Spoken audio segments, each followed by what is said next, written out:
Boa noite.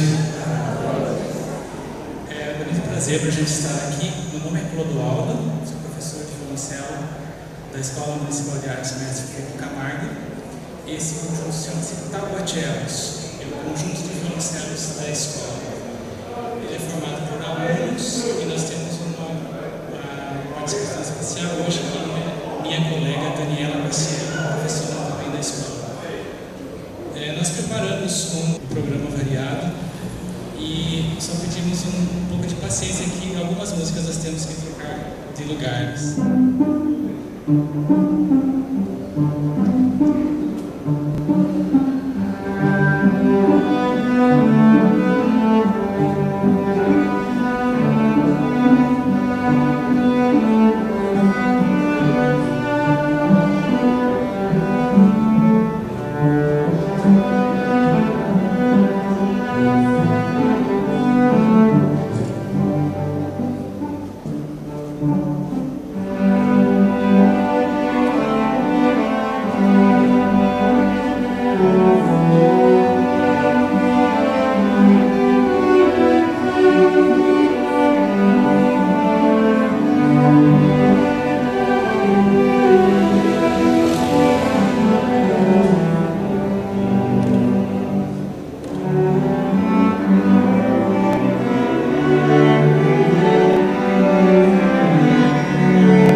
Nessa noite memorável. Agradeço a presença de todas as autoridades aqui presentes.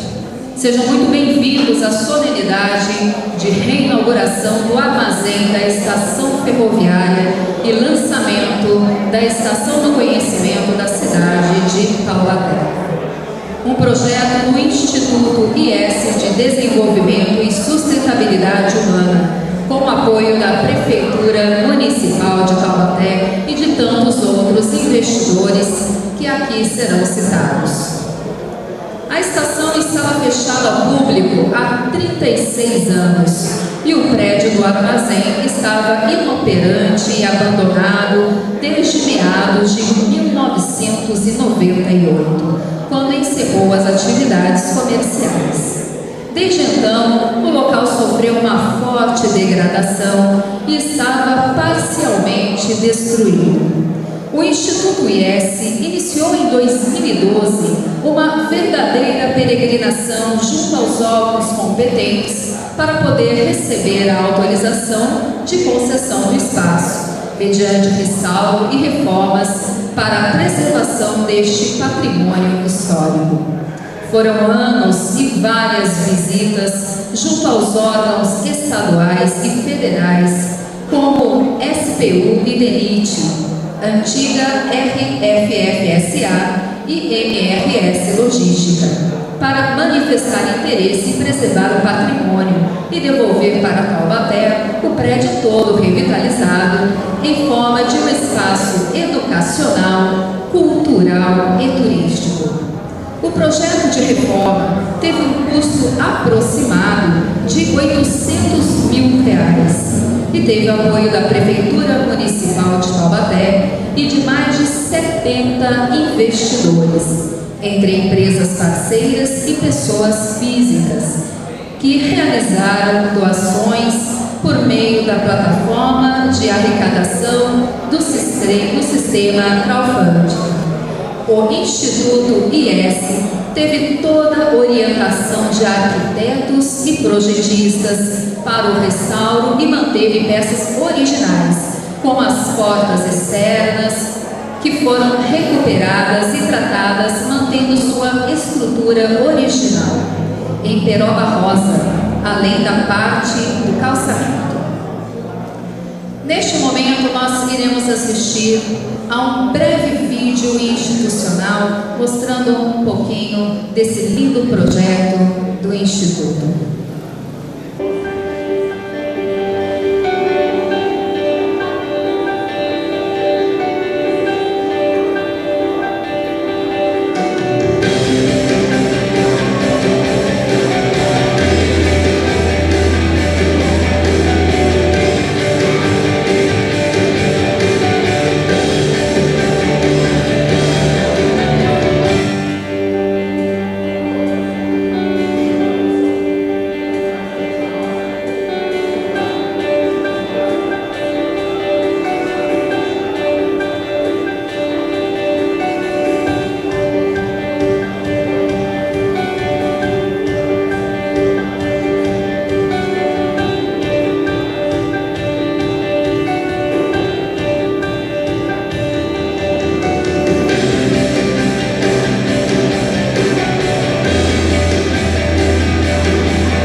A nossa solenidade, eu tenho a honra de chamar aqui nesse palco, representando o Departamento Nacional de Infraestrutura de Transportes, o DENIT, o senhor José Luiz, a qual eu peço uma salva de palmas. Representando a MRS Logística, senhor José Roberto. Representando a IBM, senhor Júlio Maia.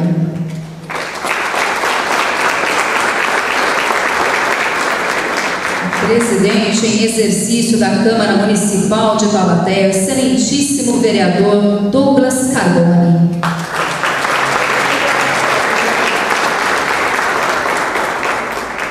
O excelentíssimo prefeito da cidade de Taubaté, senhor Ortiz Júnior.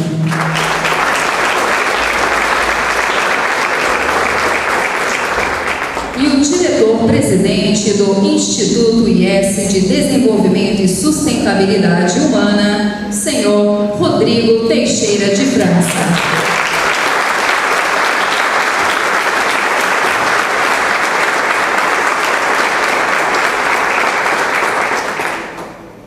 Neste momento, teremos breves palavras das autoridades aqui presentes. Boa noite a todos, senhores, senhoras, autoridades. Como ela mesma abriu, o Rodrigo começou a caminhar em 2012 e mais ou menos 2013 e 2014 ele descobriu o meu telefone em Brasília. Desde então, eu acho que ele decorou, né? Ele nos ligava todo dia. Todos os dias tinha uma ligação com o Rodrigo, querendo saber que iria resolver da estação e do armazém. Por quê? Porque ele tinha um projeto, ele tinha um plano e, mais do que tudo, ele tinha um sonho para a cidade. Em 2015, eu vim aqui pessoalmente. Até então, eu e o Rodrigo nunca nos cruzamos de frente. Acho que hoje é a primeira vez que nós nos cruzamos de frente num projeto desse, que, digamos, começamos juntos em 2012 e 2013. Primeira vez que eu venho vê-lo pessoalmente, apesar de ter vindo a ver em 2015 o armazém, ver a estação, conhecer o que era o projeto. A garra, a determinação dele, a empolgação, que era por telefones, e-mails e WhatsApp, fez com que o DENIT pudesse, sem conhecer o Instituto IES, sem conhecer o Rodrigo, apostar e acreditar no projeto e no sonho. Eu vim aqui pessoalmente para isso em 2015, e chegar aqui. E hoje eu tenho a satisfação de voltar, pela segunda, e eu já sei que tem a terceira, porque temos a estação. Então, para a gente, enquanto governo federal, nós somos gestores de patrimônio público. Não existe uma melhor satisfação do gestor do que ter um bem público servindo a comunidade. E essa é sempre a nossa maior busca. E conseguir parceiros que possam tirar o sonho do papel, da mente primeiro, O sonho começa da mente, tirar da mente, colocar no papel, materializar. São pessoas que a gente tem que realmente reverenciar.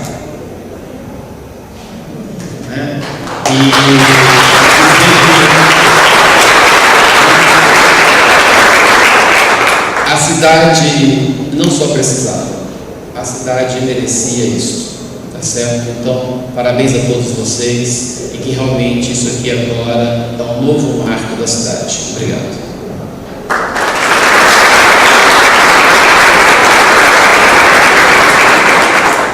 Boa noite a todos, que representam a MRS. Esse bem todo que a gente está vendo, não só aqui os armazéns, que estão aqui no anexo que a gente está visitando hoje, como na estação, eles estavam dentro do arrendamento que a MRS tem junto ao governo federal. E a gente já não tinha mais o que fazer, e estava num estado de abandono, como foi colocado aqui. Ele já não fazia mais parte das atividades operacionais da empresa. E quando o Rodrigo nos procurou lá atrás, e dizendo o interesse do Instituto, em revitalizar isso, trazer esse bem para a comunidade e também manter a história desses bens todos, inclusive da estação, mantendo a ferrovia que é acesa dentro da cidade, a gente entendeu um pouco, relutamos um pouco no início, mesmo apesar de não estar cuidando bem do bem, poxa, será que vai dar certo? Isso é um sonho, E com isso a gente veio conversando com o DENIT, a gente conseguiu fazer um acordo, existe toda uma metodologia de evolução, esse compromisso todo, e a gente conseguiu firmar essa parceria, e hoje a gente está aqui vendo o que se fez. Eu conhecia bem esse bem da forma como ele estava e como você deixou. Quero parabenizá-lo, Eu acho que a gente fez o acerto de estar transferindo bem, você manter toda a história que é importante, não só aqui para a cidade, como para o estado e também para o país, tá? Parabéns pelo teu trabalho, estamos aguardando lá agora o enquadramento da estação na Lei Rouanet para a gente ajudar no patrocínio lá e também voltar toda a história da estação do município, tá bom? Parabéns!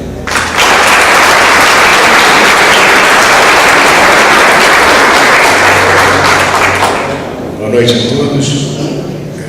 Primeiramente eu queria dizer meus parabéns ao Instituto IES e principalmente a você, Rodrigo, por esse belíssimo projeto. E também felicitar a cidade de Taubaté e seus cidadãos e cidadãs por esse evento, por isso que está acontecendo aqui. Isso é uma coisa muito especial. E é, para mim, uma enorme satisfação estar aqui com os senhores e senhoras nesse momento. Estou aqui representando a IBM do Brasil, é uma empresa de tecnologia, está há 100 anos no Brasil, esse ano está completando 100 anos no Brasil, e tem, através do seu departamento de responsabilidade social, tem feito apoio, tem apoiado projetos de cultura, educação e saúde, e através do Rodrigo teve a oportunidade de colaborar com esse belíssimo trabalho que aqui hoje nós estamos vendo já acontecido na realidade. Então, é enorme essa satisfação e quero desejar também que as próximas etapas do projeto, que tem muita coisa bonita ainda, eu sei que tem muita coisa bonita ainda, que você planejou, ver tudo isso realizado. Para a gente sentir só o clima dessa primeira etapa, essa audição inicial, já mostra aonde isso está, né? Trazer a cultura, trazer a música desta forma para a população, isso é maravilhoso. Eu tive a oportunidade de ver esse mesmo ambiente aqui em 2015, quando eu estive aqui trabalhando com o Rodrigo, dando nossa pequena participação. Isso aqui é inacreditável, essa transformação. E pensando, vendo isso aqui, e aguardem, porque o que vem pela frente é maravilhoso. Meus parabéns, muito obrigado também por estar aqui, tá bom?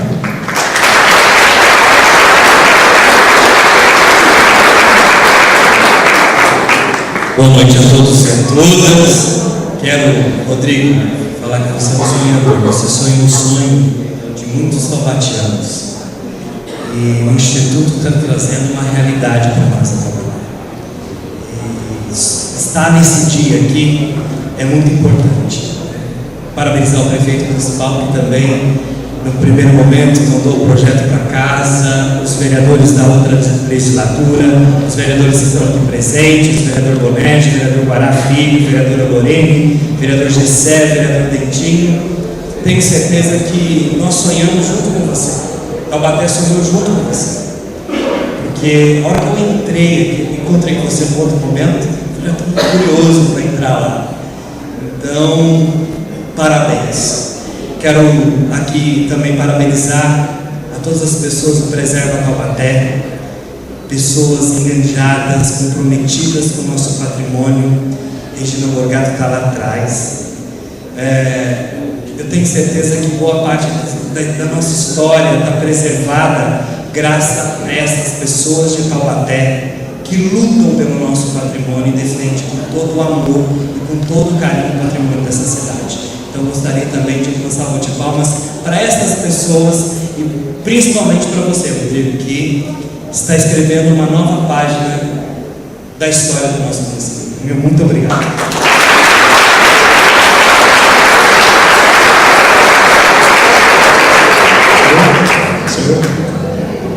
Cumprimentar a todos, uma saudação especial ao Rodrigo, do Instituto IES, cumprimentar os meus dois xarás, Zés, o Zé Luiz do DENIT e o Zé, da MRS, cumprimentar aqui o companheiro da IBM, vereador Douglas Carboni, presidente em exercício da Câmara Municipal de Taubaté, a nossa mestre de cerimônias, a Karina, cumprimentar as autoridades civis, vereador Guará, vereador Bonerges, vereador Gessé, vereador Dentinho, vereadora Lorene, e fazer um registro especial a dois vereadores que estão aqui, ou melhor, dois ex-vereadores da legislatura passada, que, como bem aqui comunicou a vocês o vereador Douglas Carboni, aprovaram um projeto de lei que nos permitiu celebrar um convênio com o Instituto IES e repassar recursos orçamentários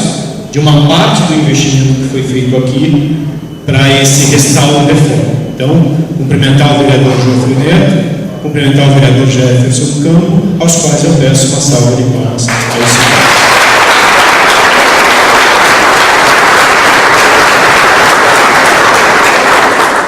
cumprimentar a sociedade civil organizada, na pessoa da Regina do Preserva, com toda a insistência, ou toda a persistência da sociedade civil organizada e com toda a organização para pressionar o poder público em muitas dessas ocasiões, e uma pressão absolutamente saudável e absolutamente justa do ponto de vista do legado da história da nossa cidade. Dentre outras coisas, é por isso que essa estação hoje acontece. Um breve relato de como eu reencontrei o Rodrigo em 2013. Em 2013, eu pressionei muito a Secretaria de Patrimônio da União, a SPU, porque eu entendia que essa estação, esse conjunto arquitetônico da estação, a estação e armazém, deveriam receber da Prefeitura a atenção adequada, porque, afinal de contas, se existia o transporte de passageiros entre Rio e São Paulo, nesse eixo mais importante de desenvolvimento do país, sem dúvida nenhuma, essa era a estação mais importante. Nesse trecho todo, pelo menos até a década de 70, Taubaté sempre foi a cidade mais importante, de maior pujança econômica, de maior representatividade política e a mais antiga, de 1639. Aliás, faremos aniversário na terça-feira, 5 de dezembro. Em 1639 foi fundado o povoado. Em 5 de dezembro de 1645 é elevado à categoria de vila. Então eu entendia que, do ponto de vista de representatividade histórica, essa, sem dúvida nenhuma, durante várias décadas, foi a estação de passageiros mais importante. Na década de 60, aquele plano de JK, aquele plano de desenvolvimento, Plano Nacional de Desenvolvimento, acabou priorizando o investimento em rodovias, porque o Brasil trazia as grandes automotivas para cá, inclusive para Taubaté, ocasião em que Ford, Volvo, GM acabaram se instalando na região do Vale do Paraíba. Esse foi o modelo econômico escolhido por Juscelino para desenvolver o Brasil, e naquele momento todos os investimentos federais foram alocados em rodovias. Talvez o Brasil tenha perdido a grande oportunidade naquele momento de investir em ferrovias, transporte de passageiro. Um país continental de 8 milhões e meio de quilômetros quadrados tem proporcionalmente a pior malha ferroviária do mundo. Então, também pela memória, a preservação da memória de um modal de transporte que no Brasil é tão relegado, havia necessidade de preservar essa memória. Eu insistia por esses argumentos com a Secretaria de Patrimônio da União para que a gente pudesse receber. Recebi uma informação do Zé Luiz, naquela ocasião do DENIT, de que já havia um cidadão taubatiano, um abnegado presidente de uma OS, uma ONG naquela ocasião, que estava pleiteando a mesma coisa para o governo federal. Eu falei, opa, vamos somar os esforços. Quem é essa criatura que está pedindo essa encrenca para o governo federal? Foi então que reencontrei meu amigo já de muitos anos, amigo de infância, amigo de adolescência. Reencontrei o Rodrigo e ele me disse: prefeito, gostaria de ter o seu apoio para assumir a estação férrea. Eu falei: Rodrigo, tem certeza? Tenho. Modulei minha vida nos últimos anos fazendo um projeto de desenvolvimento dessa estação do conhecimento, sonho com isso, meu esforço todo nos próximos anos vai ser voltado para encontrar os parceiros certos para fazer o restauro dessa estação. Você me apoia? Eu falei: apoio. E incondicionalmente eu apoio. Enviamos juntos um ofício ao DENIT e à SPU para que então o pleito da prefeitura, porque até então a prefeitura tinha manifestado expressamente por meio de um ofício o desejo de ter um conjunto da estação férrea, renunciamos ao pleito da prefeitura e endossamos o pedido do Rodrigo para que então o Instituto IES pudesse receber essa estação férrea. O governo federal deu um aval. Aí começamos o segundo embate: aonde encontrar recursos financeiros para fazer o restauro reforma dessa primeira etapa, que é o armazém de carga. Aí o Rodrigo um dia me trouxe um projeto já pronto, todo ele elaborado. A Lívia elaborou. A Lívia está aí? A Lívia que elaborou o projeto.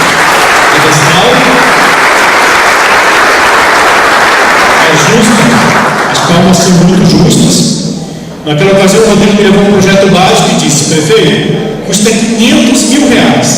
Eu falei: puxa, esse é um restauro. Uma reforma custaria R$500 mil. O restauro vai custar um dobro. E falei para ele: legal, não vai custar R$500 mil. Os 500 mil te asseguro, eu vou lhe dar R$500 mil, mas se programe para arrumar mais 500 mil.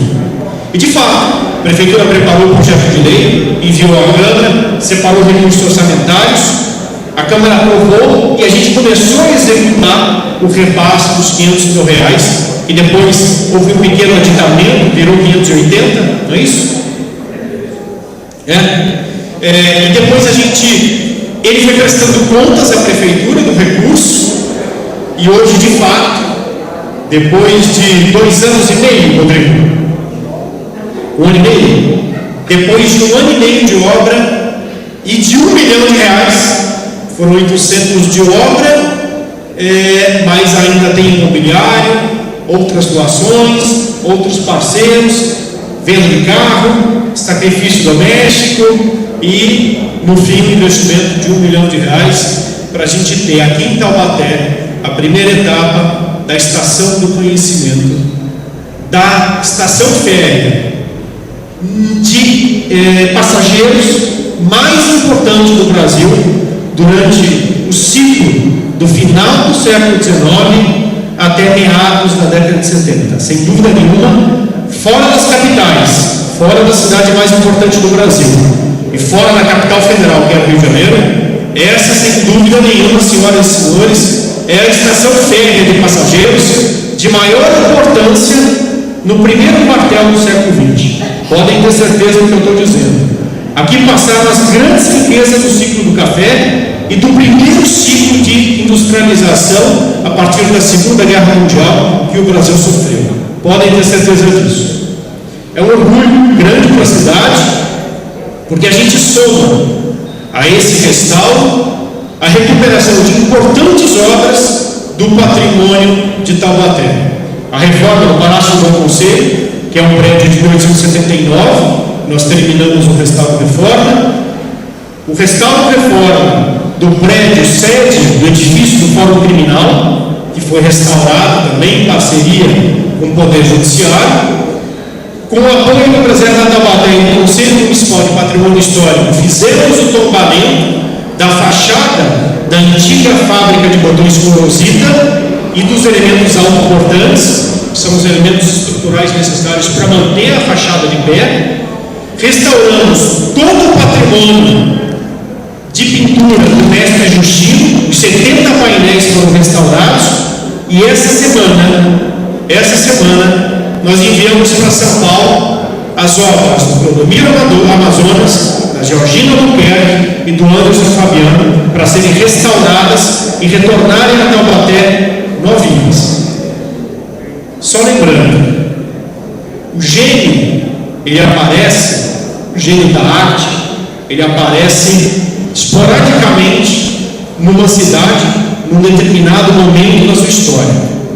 Taubaté teve 3 gênios da arte, 3 gênios no espaço de tempo de 40 anos.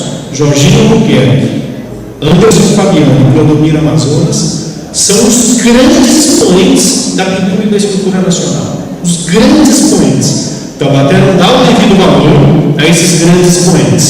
Primeiro, porque não tinha espaço. Segundo, porque pouca gente guarda a memória histórica. O primeiro dos problemas, o Rodrigo se incumbiu de resolver. Senhoras e senhores, temos hoje, sem dúvida nenhuma, o principal espaço de eventos artísticos culturais da cidade, graças à garra e ao esforço do Rodrigo e da sua equipe. Muito obrigado, muitos parabéns.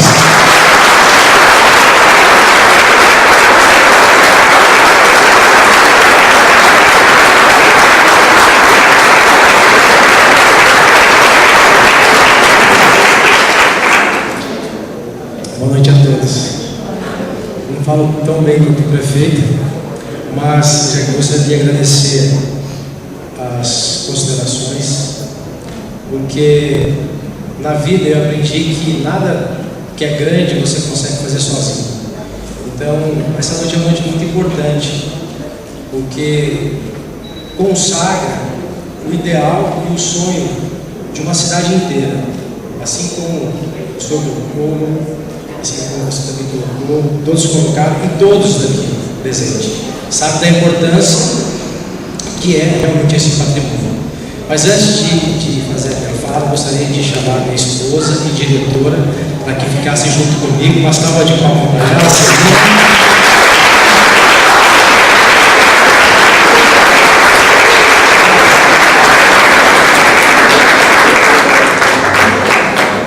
Porque por muito tempo, nesse projeto todo, eu precisei de pessoas que realmente entendessem nas diversas fases. Porque um projeto como esse, vocês podem ter certeza, é de deixar qualquer um dos nervos em pé. E eu tive um sonho, e quando você tem um sonho, quando você visualiza algo concreto, e nós que somos mortais, nós que somos pessoas naturais, precisamos dar um passo de fé.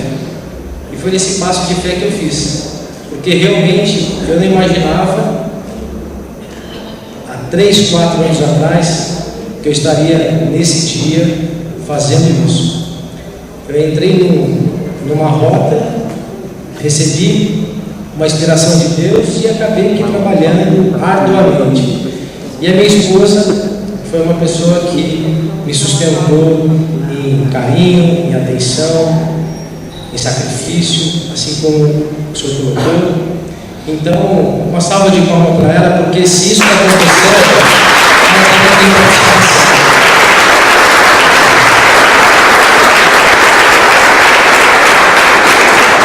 O Instituto, ele tem 5 anos de idade. É um instituto novo. E nós começamos pequeno, somos pequenos, mas nós pensamos grande. E tudo que nós fazemos, e que nós gostaríamos de fazer daqui para frente, é com padrão de excelência, com padrão de qualidade, com padrão de ética e com a união do primeiro, do segundo e o terceiro, que somos nós. A sociedade civil organizada, poder público e a empresa, iniciativa privada. Gostaria de agradecer aos diretores. Gostaria que, à medida que eu fosse falando, vocês ficassem de pé no mesmo lugar, para que todos possam conhecer quem é que está por trás do Instituto. Então, eu gostaria nós temos a Celina, que é diretora administrativa, uma salva de palmas.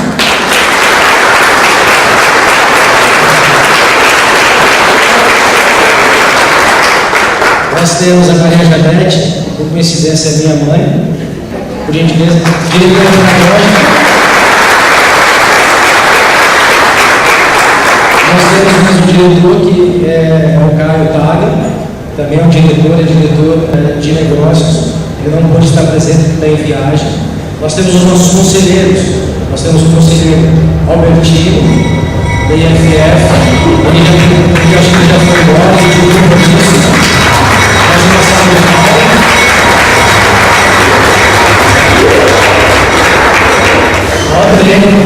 Uma homenagem ao Fernando Gonçalves, diretor do Senai, nosso conselheiro de inovação. Juliana Machado, nossa conselheira de sustentabilidade.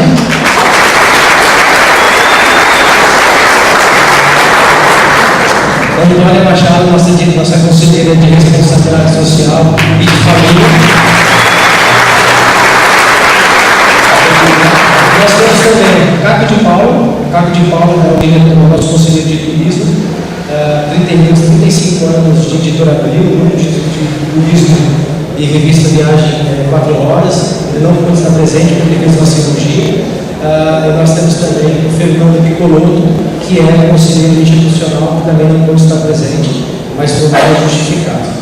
Bem, para não estender muito, eu gostaria de agradecer ao senhor prefeito que desde o início acreditou nisso e não hesitou realmente, como o senhor colocou as suas palavras, em fazer essa parceria, entender o poder da união.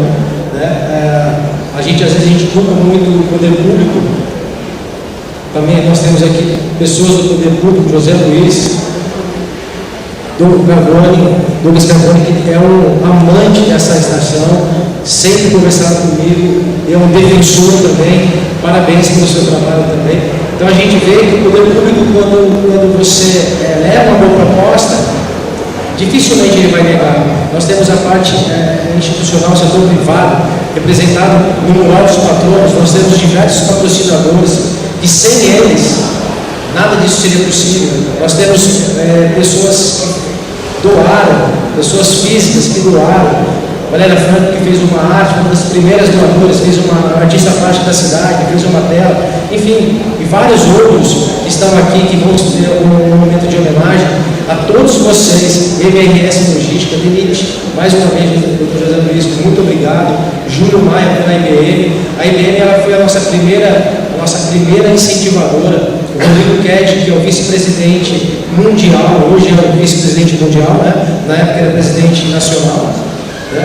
É um amigo meu, eu conversei com ele e eu estava um pouco desatualizado. Eu falei, eu preciso de computadores. Ele falou, Rodrigo, nós não fabricamos mais computadores, nós vendemos isso para Lenovo, mas o que eu posso te ajudar? E aí ele nos ajudou com todo o business plan, $56 mil de consultoria, né? Então, foi um início. Então, todo esse projeto que vocês viram, ele tem uma base muito sólida, né? Que é realmente uma base de consultores. Foram diversos encontros em São Paulo que eu tive com a equipe dele para que nós pudéssemos consolidar esse projeto e para que a gente pudesse realmente ter uma base sólida. E eu jamais poderia ser negligente de não acreditar e muito menos de ser responsável por toda essa credibilidade que tanto vocês, senhores, quanto vocês e Deus colocou em mim, depositou. Porque se eu fosse olhar para a minha condição, para um projeto desse, eu jamais empreitaria um projeto desse se eu não tivesse um respaldo realmente de algo que eu acredito, que é algo realmente o que trouxe a gente e eu pude, vocês podem perceber a excelência que nós enfrentamos.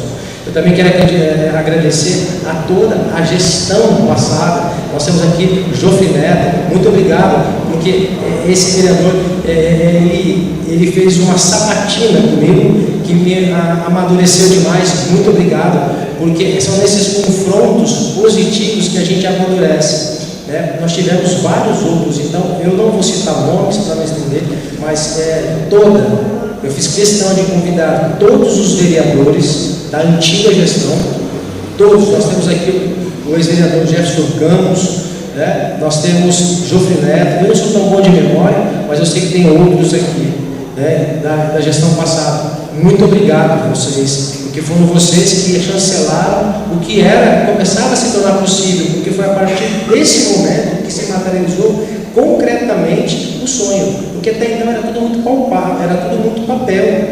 Quando foi aprovado, nós tínhamos a certeza que realmente, né, dona Lívia, nós estávamos no caminho certo. Quero agradecer a senhora que 2 anos da tua equipe fez um projeto maravilhoso, projeto de risco, a senhora apostou, né? Nós tivemos momentos de amadurecimento, amadurecemos muito nesse processo e nós temos certeza que agora a lei vai sair. Nós já temos aqui alguns patrocinadores como a MRS, a IBM também já sinalizou, né, Júlio, quando tiver. Então, só que nós já temos 2 patrocinadores.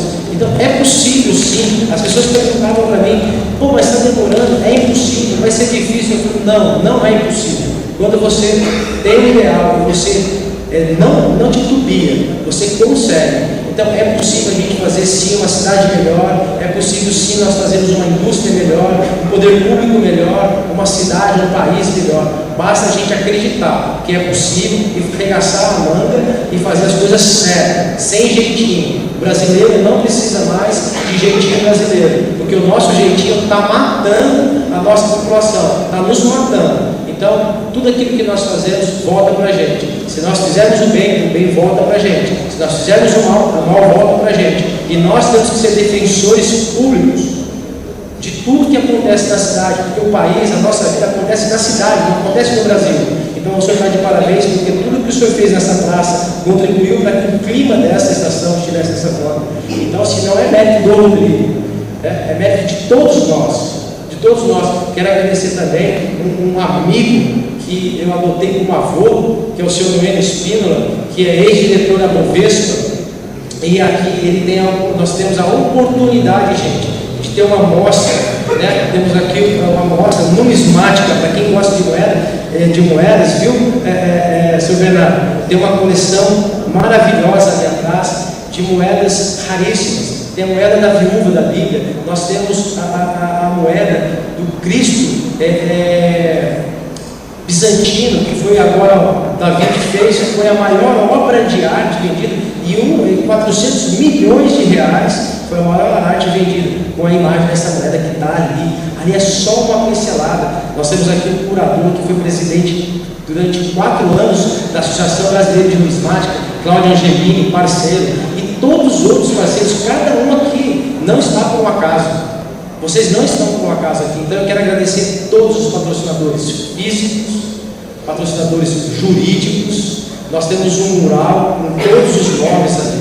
Então eu gostaria de agradecer, e todos nós merecemos uma salva de palmas, porque cada um de vocês colaborou com recurso financeiro, com atenção, com credibilidade, confiando em algo que era imaterial ainda, era um papel, era um sonho. Então eu gostaria de agradecer a todos vocês. Meu muito obrigado. Isso só seria possível com a ajuda de vocês. E se eu esqueci de alguém, desculpa, é a minha primeira vez que eu faço isso, então vocês me perdoem. Mas uma salva de palmas para nós.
Por gentileza, eu vou pedir que o seu Noênio suba aqui no palco para fazer o descerramento da placa, juntamente com as autoridades. Uma salva de palmas ao senhor Noênio.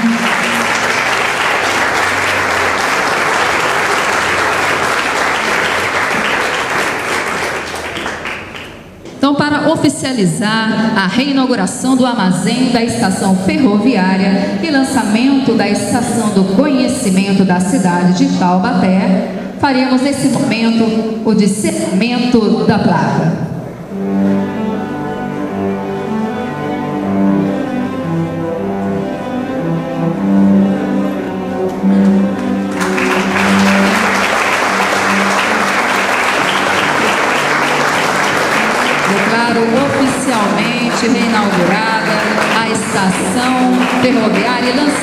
desenvolvimento da Estação do Conhecimento da cidade de Taubaté.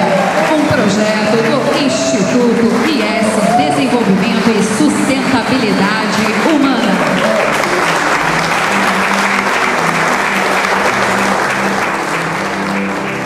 Converso agora com o prefeito municipal Ortiz Júnior. Prefeito, às vésperas do aniversário, Taubaté ganhou um presente maravilhoso, não? O maior deles, sem dúvida. Retoma a possibilidade de conhecer uma parte do antigo conjunto da estação férrea. Aqui é o depósito de cargas, o antigo depósito de cargas, que foi restaurado, reformado, aquilo que foi possível recompor a arquitetura original e a pintura original foi feita e, obviamente, aquilo que não era possível foi reformado. É um espaço, talvez o melhor da cidade. Eu recentemente encontrei com um curador de uma exposição da obra, do acervo do Clodomiro Amazonas, do Anderson Fabiano e da Georgina Albuquerque, de São Paulo. A parte que não está em Taubaté, que foi agora enviada para restauro, mas a parte que ficou em São Paulo. E ele estava procurando um local na área central da cidade para fazer a exposição do acervo. Agora temos. Sem dúvida, esse é um sonho antigo, é um sonho de vocês da TV Cidade, é um sonho do taubatiano, da sociedade civil organizada, daqueles que gostam da cidade, que cultuam a memória histórica e a importância da cidade. Hoje eles podem conhecer uma parte do que foi a história de Taubaté a partir da década de 30 do século passado. Esse casario da antiga estação férrea fez parte de um ciclo de desenvolvimento importante econômico do Vale do Paraíba e do eixo Rio-São Paulo. Aqui passaram grande parte dos produtores de café e grande parte dos industriais no segundo grande ciclo de industrialização do Brasil. Então essa sem dúvida nenhuma, estação férrea, sem dúvida nenhuma, é das mais importantes do Brasil, porque é da cidade mais antiga do eixo Rio-São Paulo e unia a capital federal, que era Rio de Janeiro, e a cidade mais rica e desenvolvida do país, que era São Paulo. Prefeito, muito já foi feito pelas explanações. O movimento foi muito grande para que chegássemos ao dia de hoje, mas é só a pontinha do iceberg, né? O que a gente ainda precisa para poder ter o complexo todo restaurado? Né? Em que pé que está essa situação? A gente precisa de mais 3 milhões e meio de reais. Agora para restaurar o prédio da estação mesmo, que é muito maior do que esse, muito mais pujante do que esse. Eu já me disponibilizei ao Rodrigo, ao Instituto IES, com R$1 milhão. A prefeitura pode aportar R$1 milhão. Ele começa o restauro, aprova, ajusta a Lei Rouanet e capta os outros investidores para poder concluir essa reforma. Na captação dos investidores, eu posso ajudar, inclusive, convencendo as grandes indústrias da cidade a aportarem financeiramente. Posso falar com a EMS, Sabesp, enfim, as grandes empresas que aportam na Lei Rouanet, nos grandes projetos do país, é possível fazê-lo. Me comprometo com ele em R$1 milhão para iniciar o restauro e os outros R$2 milhões e meio de reais captar por meio da Lei Rouanet, iniciativa privada. Ajustar a Lei Rouanet, captar e ele, se quiser, pode iniciar imediatamente o restauro com esse aporte financeiro que a prefeitura vai fazer para ele. O senhor falou uma coisa interessante, né? Taubaté tem muitas indústrias, não é? E investir em cultura, educação, conhecimento, né? Na história da cidade seria essencial. Acho que é muito louvável essa questão de procurá-los para participar. É necessário. É necessário. Eles têm, grande parte deles, participado de eventos sociais e esportivos. Alguns deles culturais. A FLIT foi toda ela custeada pela iniciativa privada. Um bom projeto como esse, um projeto bacana, de resgate do patrimônio arquitetônico da cidade, da memória histórica da cidade, eu tenho certeza que é muito fácil de convencer. A gente tem convencido o empresário da cidade a investir. Se o projeto é bacana, é legal e para de pé, o empresário coloca o dinheiro. Esse é um projeto que para seguramente de pé. Então vai ser fácil convencer o empresário, desde que a Lei Rouanet esteja ajustada à necessidade da legislação. E o abatimento no imposto de renda, que também é importante para a empresa. Claro, é um dinheiro que a empresa vai pagar ao orçamento federal. Hoje não está muito agradável pagar o orçamento federal. Em lugar disso, ela deposita diretamente de uma conta aberta pelo Ministério da Cultura e por meio dessa conta o dinheiro vem diretamente para custear o restauro. Então, você tem toda a razão, está bem mais fácil. Imagino. Prefeito, algumas ações vão acontecer por ocasião do aniversário da cidade. Qual que o senhor destacaria, né, fora essa que estamos hoje, a mais importante ou a mais bacana para que o taubatiano possa curtir? Olha, tem espetáculos de teatro, tem espetáculos de música, os parques vão funcionar ao longo de todo o período do final de semana e feriado, com atividades lúdicas para crianças. A gente tem diversas atividades na região central da cidade, na praça, enfim, o taubatiano vai poder escolher e nos 4 cantos da cidade, nas praças, áreas públicas, parques, espetáculos de música, dança, espetáculos de artes plásticas, ele pode escolher qualquer uma delas, mas do ponto de vista da prefeitura, amanhã acontece sem dúvida nenhuma a mais importante delas. Eu vou a Brasília logo cedo e às 14 horas eu assino o contrato de financiamento para as obras de combate à enchente, infraestrutura urbana e mobilidade urbana da cidade. Às 14 horas de amanhã. Significa dizer que na semana que vem vocês vão ser convidados a participar conosco da assinatura das ordens de serviço do primeiro pacote de 100 milhões de reais de obra. Esse talvez seja o grande aniversário da cidade, o grande presente de aniversário, que é ter um ano todo de investimentos em obras de combate à enchente e mobilidade urbana. Vamos terminar falando de Famuta? Vamos terminar, é o grande nosso orgulho da cidade. Eu tenho um orgulho especial. A Famuta ontem venceu pela primeira vez a etapa. O Mundial são 4 etapas, né? Você tem campeão mundial em cada uma das etapas e o campeão mundial geral. Nós já somos campeões mundiais na primeira etapa, a etapa de banda sinfônica. A nossa banda sinfônica jovem de Taubaté, com jovens de 14 a 18 anos, conquistou com a maior nota da história da UANSB, que é a Federação Internacional que organiza competições mundiais de banda e fanfarra, a maior nota da história, 97 pontos, foi a nota da Banda Sinfônica Jovem de Taubaté, músicos da cidade de Taubaté, do projeto musical da Famuta, foi campeã mundial de bandas. Esse é um grande orgulho, a Banda Sinfônica de Taubaté, campeã mundial, a maior nota da história. É um motivo de enorme orgulho para a cidade. Todo taubatiano tem que comemorar, tem que participar da vida dessa corporação musical que é a única da América Latina, campeã mundial na categoria banda sinfônica. Então olha o tamanho do que esses músicos de Taubaté, do que essa garotada está fazendo. Isso é alguma coisa muito importante para a história da nossa cidade. Esses garotos estão fazendo história lá nos Estados Unidos, em Palm Springs. Na terra, né, onde foi criado esse tipo de competição, que é uma responsabilidade maior ainda. É maior ainda, e derrotamos a banda do colégio de Palm Springs, que é a maior corporação musical do mundo, em componentes, em investimento. Nós, caipiras de Taubaté, que gostamos de uma boa música, fomos lá, nos organizamos e vencemos todos eles. Esse é o grande orgulho da cidade. Essa veia artística que a cidade hoje voltou a respirar, por meio da Famuta, da orquestra, da banda, do balé, por meio da moda de viola lá no Centro Cultural, por meio da Feio Camargo, toda ela reestruturado, por meio dos projetos do próprio Rogério, no tempo integral, 9 mil crianças tocando, fazendo música. Eu acho que a nossa cidade hoje é a grande formadora de jovens músicos do Brasil. E é um grande orgulho. E para coroar esse projeto, nós temos a principal banda, que é a Famuta. Hoje não é mais uma fanfarra, é uma banda, a principal banda sinfônica do Brasil, que é a Famuta, que nos enche a todos nós de orgulho. Ontem, quando eu recebi a notícia, eu inclusive chorei um pouco, porque quando eu mudei para o Ezequiel, eu saí da Escola Dinâmica em 1986 e fui estudar no Ezequiel. Estudei de 86 a 92 no Colégio Ezequiel. E eu toquei na Famuta há 4 anos, tocava cornetão. E muitos dos meus amigos que tocavam comigo lá me mandaram mensagem no WhatsApp dizendo: olha aí, começou lá atrás com a gente na década de 80, porque na década de 80 a Famuta foi retomada. Ela ficou um grande espaço de tempo sem funcionar. Da década de 70 até o início da década de 80, ela ficou sem atividade nenhuma.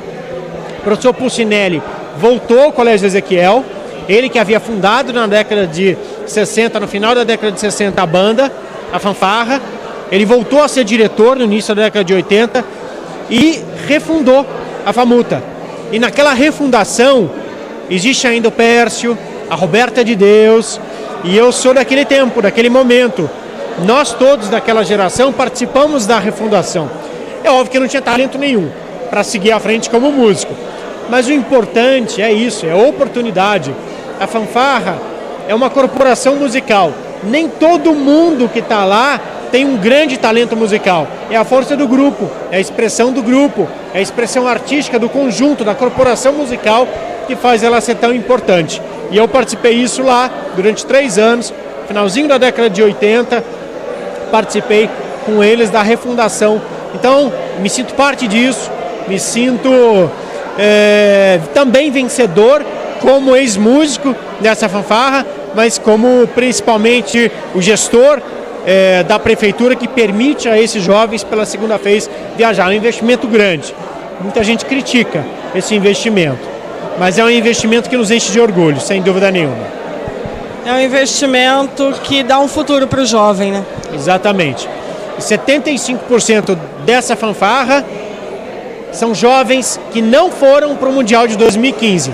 Então são 75% de componentes novos. Então são novas oportunidades para novos jovens. Não são os mesmos que viveram a primeira experiência. São 75% de novos jovens vivendo essa nova experiência. E assim vai ser no 19. 19 vai ser aqui também. 18 vai ser na Ásia, não dá para mandar. Aí triplica o valor, custo. Mas 19 nós vamos mandá-los novamente para o Mundial, e a ideia é que nós tenhamos novamente uma grande troca de músicos, dos projetinhos das escolas, que estão se formando agora e vão para a FAMUTA compor novamente a corporação musical.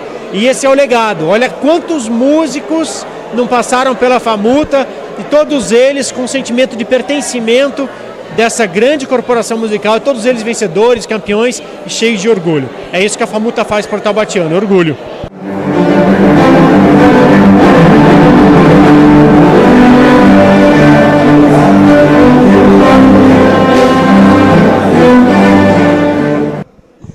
Vou conversar com o Rodrigo França, que é o idealizador, como foi dito no palco, o sonhador, e esse sonho se tornou realidade na semana de aniversário de Taubaté, Rodrigo. Felicidade total. Muita, muita. Acho que o filho nasceu. Foi realmente uma gestação, o projeto, desde o sonho, né? Então é aquela gestação de fato, passo a passo acompanhando, e a gente esperou realmente o momento certo para poder fazer essa homenagem para a cidade, né? Taubaté merece. Bom, foram 5 anos desde que o IES existe, que você está lutando para que isso aconteça. A gente sabe que nada é fácil, né? É uma luta diária com N sacrifícios, mas eu queria que você resumisse um pouquinho, né? Em que momento você falou, não, vai ter que ir, vai ter que ser? Foi no início, na verdade, como eu falei, foi uma inspiração divina, né? Eu passava na frente da estação todo domingo, quando eu saía da igreja, e aí todo domingo eu passava e eu sentia um incômodo. E quando, no terceiro incômodo, eu vi que não era coincidência, aí no quarto eu perguntei para Deus, falei, Deus, o que é isso? Aí eu escutei a voz de Deus falando, você quer a estação para você? E eu falei, eu quero. Ele falou, então, toma posse porque ela é tua. E aí eu perguntei, o que eu faço? Ele falou, não faz nada, só ora. E aí eu fiquei orando, e aí foi, 2012, ele foi dando as direções, eu fui fazendo. E aí eu fui fazendo tudo o que Deus ia me falando. E aí, ao ponto de eu não precisar nunca ir para Brasília e conhecer o diretor do DENIT apenas hoje, né? Então, aí obviamente que teve a inspiração, teve a confiança dele, mas ele falou, olha, Deus falou, você pode ir que eu vou estar com você e vou suprir todas as necessidades até o fim. E aí é fé. Fé, trabalho, foco, honestidade, ética, respeito. E eu falo, a prestação de conta maior é com Deus, porque foi Deus que acreditou. Porque se não fosse por Ele, com certeza isso não seria possível para uma pessoa fazer sozinho, entendeu? Então, na verdade, você começa, na verdade, você faz as coisas sozinho, mas Deus, ele acabou aqui colocando todos os patrocinadores, todos os parceiros, e aí foi somando. Então, o que era um sonho, na verdade, não era um sonho nosso, era um sonho de Deus dar essa homenagem para a cidade, né? Nasceu dele, né? Então, a gente só tem que agradecer a ele. Então, e colocar para o empresariado, para o governo, fazer eles visualizarem o que seria tudo isso, porque o investimento é alto e a cidade merece, o patrimônio estava assim, clamando, né, para que alguma coisa fosse feita. Mas é empírico, né? Você foi com um projeto empírico. Como fazer, né? Como é que eles receberam, né, um jovem com uma ideia diferente, uma ideia cara, né? Mas assim, o que você acha que foi o start, né, deles acreditarem no projeto e bancar o investimento? Deus. Né? Deus em primeira coisa, mas depois teve toda a parte de profissionalismo. Nós trabalhamos demais, eu estudei muito, me preparei demais, né? Então chegamos com um projeto muito consistente e bem estruturado. Nós sabíamos exatamente o que nós queríamos, aonde nós gostaríamos que o projeto chegasse, e aí o projeto chegou bem estruturado e aí não teve dúvida, né? Então nós tivemos realmente que cumprir todos os processos e eu fiquei em cima, como o próprio diretor do DENIT colocou, ligava todo dia, falei, olha, eu quero resolver essa situação. Então é persistência, né? Não é aquela coisa de bater, enfim. Não, eu falei, olha, vamos resolver. Então sempre pacificamente a gente conseguiu mostrar para eles que o não a gente já tinha garantido. Então vamos buscar o sim, ou seja, a estação já está deteriorada. Vamos buscar reverter a situação. A gente não tem mais nada a perder, né? Pelo contrário, né? Se não fizesse nada, ia ser, cada dia que passasse ia ser pior. E aí eles encararam com bons frutos, com bons olhos. E aí os frutos estão aí. Qual é a próxima etapa? Aprovação da Lei Rouanet e início da captação de recurso para iniciar o restauro da estação. Bom, a gente sabe que aqui é um complexo que dá para acontecer muita coisa e você já tem planos para esse complexo, né? Queria que você falasse um pouquinho de cada coisa que você imagina, que você já visualiza funcionando aqui. Nós temos desde projeto artístico, educacional, cultural, turístico. Então, assim, o projeto é um projeto muito amplo. Nós temos desde literatura, arte, cinema. Temos parceria, firmamos uma parceria ano passado com o Festival Limamundi. A ideia nossa é trazer um Festival Limamundi, um pocket para Taubaté. Então, nós temos parceria com cinemas para fazer filmes culturais, enfim, então tem muita coisa. A ideia nossa é fazer com que o taubatiano não precise mais sair de Taubaté para pegar a estrada e ir para São Paulo para ter boas atrações, mas sim que o paulistano saia de São Paulo e venha ficar em Campos do Jordão e desça para Taubaté, porque aqui acontecem as coisas.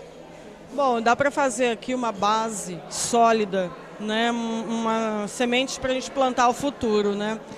Hoje a gente percebe que existem déficits, principalmente educacionais, né, e culturais, e de repente o espaço preenche essa lacuna, não é? Eu acho que um trabalho de base, não é? Trabalhar o taubatiano de amanhã pode ser feito aqui.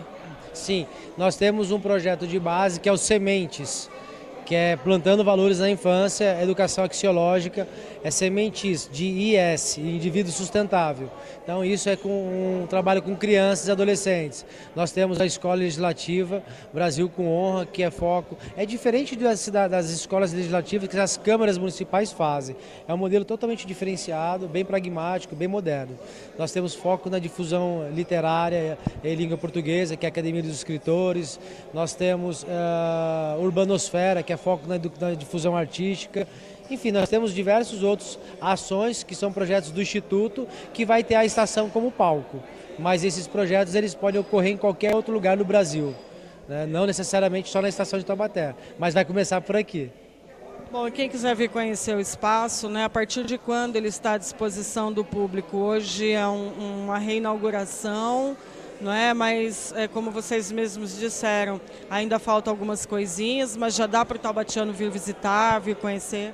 Agora nós estamos entrando na fase de conclusão do café, né? Faltam algumas coisas ainda, alguns investimentos, mas coisas menores, pequenas, então a gente acredita que o mais rápido a gente já consiga concluir. E, em paralelo, é o processo legal, alvará de funcionamento do bombeiro, prefeitura, vistoria, para que a gente possa realmente avançar na abertura do café. Uma vez tendo alvará de funcionamento, autorização, já vai estar aberto ao público. Muito bom, parabéns, e acho que a cidade agradece o presente, né? São 372 anos de emancipação, de elevação à vila, e é um presente bastante significativo, porque muito se lutou pela preservação desse patrimônio. É uma alegria muito grande estar à frente desse projeto, né? Porque eu sei que era um sonho de toda a cidade, e poder ser a pessoa que deu o pontapé inicial na materialização desse sonho para todo mundo é bem gratificante.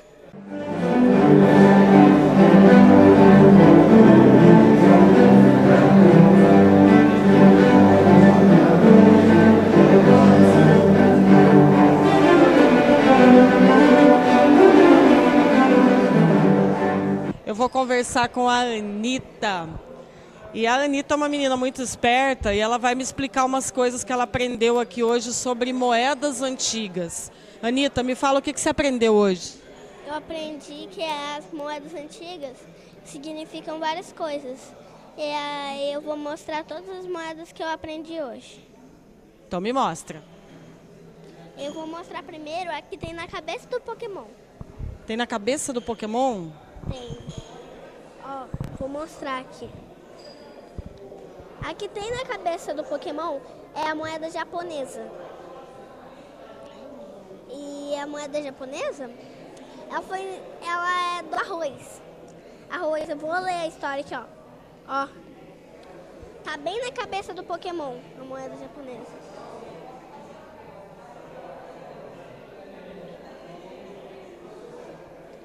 Então, aqui, ó. Resumo dessa história. A moeda foi inspirada aos japoneses pelos navegantes portugueses para facilitar o comércio. O meio de pegamento, os shoguns do Japão feudam era o arroz. E nesse quadro aqui, onde que tá a moeda do Pokémon? Aqui. Ó, a moeda japonesa. E tá escrito aqui, ó, pagamento, na testa do Pokémon. Essa é bem legal, mas tem outras interessantes aí também, né? Vou mostrar agora, eu vou mostrar a da viúva aqui. Tentar achar a da viúva. Aqui, ó, essa aqui da enxada, foi inspirada na enxada, a moeda chinesa, ó, inspirada na enxada. Vamos procurar mais uma. Aqui, ó, essa aqui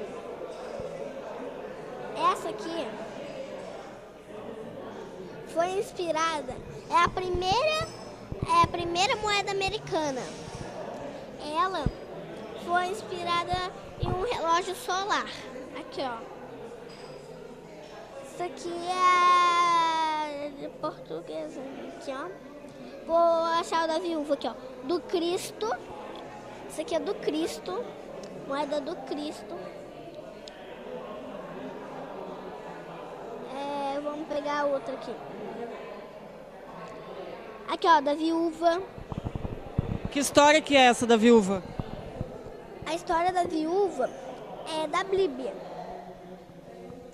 Ela é bem grande, essa história aqui, ó.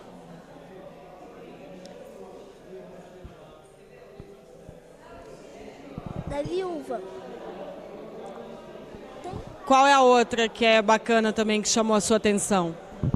A outra que chamou a minha atenção foi a do touro. Aqui, ó. Essa é a do Cristo bizantino, não é? É assim, tem uma moeda que que é desse touro aqui. Chamou atenção minha. Tem muitas moedas aqui que são legais. Mas a maioria aqui, a que eu mais gostei foi do Pokémon. E nesse quadro aqui, quais são as que você conseguiu identificar? Do Pokémon, da enxada. Vamos ver outra aqui. Do Cristo.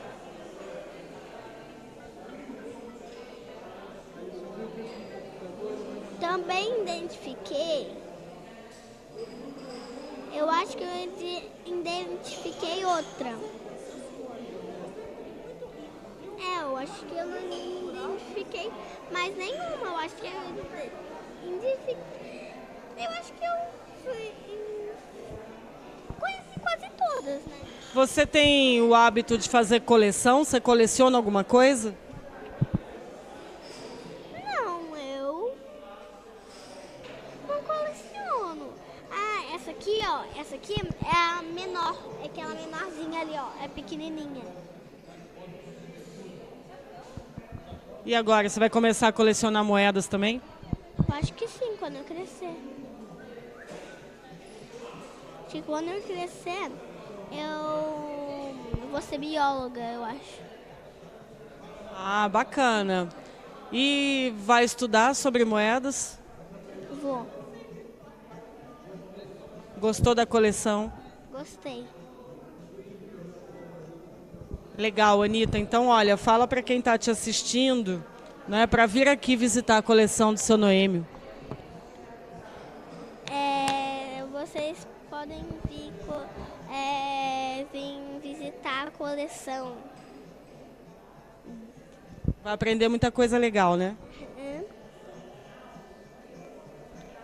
Valeu, Anitta. Obrigado, viu? De nada.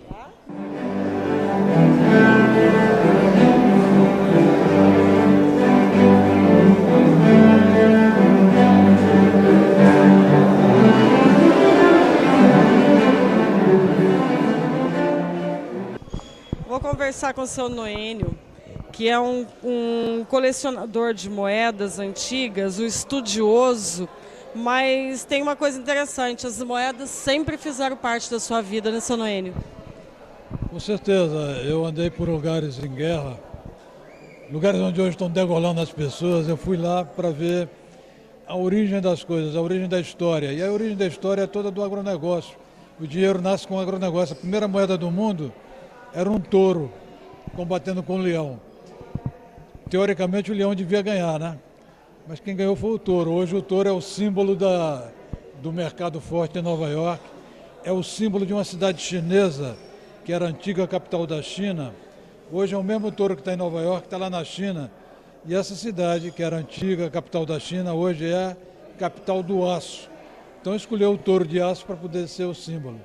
E assim vem a história da humanidade toda, com muita representação do agronegócio dentro dela. Bom, o senhor também sempre trabalhou com o mercado financeiro e sempre teve um olhar diferenciado para o dinheiro, né? É verdade, eu entrei na Bolsa de Valores de São Paulo em 1985 e saí de lá em 2008, então fiquei um bom tempo lá. Nesse período eu fui um pouquinho infiel, porque eu voltei para o jornalismo para cobrir guerra, porque eu queria completar a cultura que eu tinha. E aí, de fato, eu consegui ver aquelas regiões de onde vieram as primeiras imagens transportadas para as moedas, não necessariamente moedas, mas os selos que eram emitidos 5.000 anos atrás para acompanhar as mercadorias que saíam daquela região, chamados selos de Dilmun. Eu consegui uma cópia de um desses. Também outras moedas que circularam por lá, um pouco no Egito, um pouco na Grécia, um pouco em Israel. A moeda do Dai a César, o que é de César, está aqui na coleção. Eu não estou dizendo que é que passou pela mão de Cristo, mas foi uma que circulou na época que Cristo estava vivo. Outra também que está na Bíblia é a da moedinha da viúva. Essa também está na coleção, uma moeda, todas são certificadas de que elas circularam naquele período da história. Tem uma com a cara de Cleópatra, que na realidade era Cleopatra Thea Neotera, quer dizer, Cleópatra jovem deusa, como eles conheciam. Ela achava que era uma jovem deusa, moeda de bronze com a imagem dela. Tem outra do Alexandre o Grande, com o chifre de Amon, que da espiral sagrada. Tem uma que está na cabeça do Pokémon, que atraiu a atenção da garotada. E por aí vai. Bom, aqui está uma pequena representação da sua coleção, né? É verdade, a coleção completa, ela foi exposta 2 vezes na Bolsa de Valores, em São Paulo, e uma vez no Rio de Janeiro, no Centro de Letramento Financeiro da América Latina e do Caribe, da Comissão Nacional de Valores Imobiliários. E eles estão lá, tem um programa grande de tentativa de educar as pessoas para a poupança, porque o Brasil, infelizmente, é um dos últimos países do mundo em poupança doméstica. Hoje em dia, o único lugar onde você não vê mais um mealheiro em casa, a pessoa mesmo mais pobre, quando ela economiza um tostãozinho, que ela vai lá na loteria esportiva e joga, a esperança de que o jogo resolva o problema. O jogo ele só é ruim quando ele é individualista. Se o jogo for coletivo, como o futebol, é a alegria do povo. Então a gente tem que pensar com o espírito lúdico dos gregos que criaram as Olimpíadas. Hoje tem a Olimpíada de Matemática. Temos que trazer mais desse espírito lúdico para dentro do universo financeiro, para ver se as crianças voltam outra vez a olhar para o dinheiro sem um sentido de egoísmo e de eu contra o mundo. E sim eu com todo mundo contra a diversidade. E o senhor também escreveu livros, né, contando a história das moedas e contando a história do mundo através das moedas, né? É verdade, porque em cada época você tem uma história representativa. Você tem a moeda de Nero na coleção. Essa história é ótima, porque eu descobri, numa das minhas viagens, que o inventor de Sherlock Holmes, chamado Conan Doyle, era colecionador de moedas. Aí eu fui atrás para ver se existia em algum lugar a coleção do Conan Doyle. E descobri uma à venda numa feira, que era a moedinha símbolo da Bolsa Família Romana. Essa moeda está aqui. E qual delas, assim, o senhor com certeza tem um carinho especial por todas, mas qual delas o senhor julga a mais rara, não é? Eu acho que importante todas são, né? A mais rara, a mais difícil de encontrar da sua coleção. Eu não vou dizer a você que é a mais rara, mas é que está mais chamando a atenção no momento, porque a religião católica consagra a figura da Trindade, e a figura da Trindade é o quê? É Padre, Filho e Espírito Santo, né? A cruz, Padre, Filho e Espírito Santo. E a figura de Cristo, com os dedos nessa posição, representa a Trindade, Pai, Filho e Espírito Santo. E essa moeda de Cristo com a mão nessa posição está nessa coleção. E é a moeda que inspirou o quadro de Da Vinci, atribuído a Da Vinci, que foi leiloado recentemente, acho que pela Christie's, uma dessas grandes empresas, pelo maior valor já pago por uma obra de arte de todos os tempos. Mais de R$1 bilhão pago por um quadro, porque tem essa imagem de Cristo. Então a imagem de Cristo está aqui, nessa moeda, que é a que inspirou esse quadro. De fato, uma raridade. Bom, a numismática entrou na sua vida de uma maneira muito especial, muito lúdica e muito educativa, né? E como estamos vivendo tempos difíceis, gostaria de uma palavrinha do senhor sobre a educação financeira. É verdade que ela tem que começar ainda na infância? Acho que sim. Você viu aqui uma criança que chegou, que eu não conhecia, e que de repente descobriu a moeda do Pokémon, que é uma moeda com uma história linda. porque naqueles tempos passados, quando as caravelas portuguesas chegavam no Japão, um monte de coisas que os japoneses queriam trocar, os japoneses queriam pagar com arroz. E os portugueses disseram: vocês não têm ouro por aí não? Temos. Então, olha, pega o ouro e faz assim, E foi assim que eles começaram a fazer moedas que viraram a moeda que hoje está na cabeça do Pokémon. E se uma criança descobre isso e vai atrás do significado que existe entre arroz, moeda, valor efetivo das coisas e valor financeiro das coisas. Eu descobri as moedas porque meu pai me deu uma coleção dele, ele era exportador de café e me deu uma coleção de moedas dele. Então fui atrás, fiz uma pesquisa e nunca mais deixei de pesquisar. A outra coisa que eu descobri é que a matemática das primeiras moedas do mundo é a mesma matemática do Dó, Ré, Mi, Fá, Sol, Lá, Si, Dó.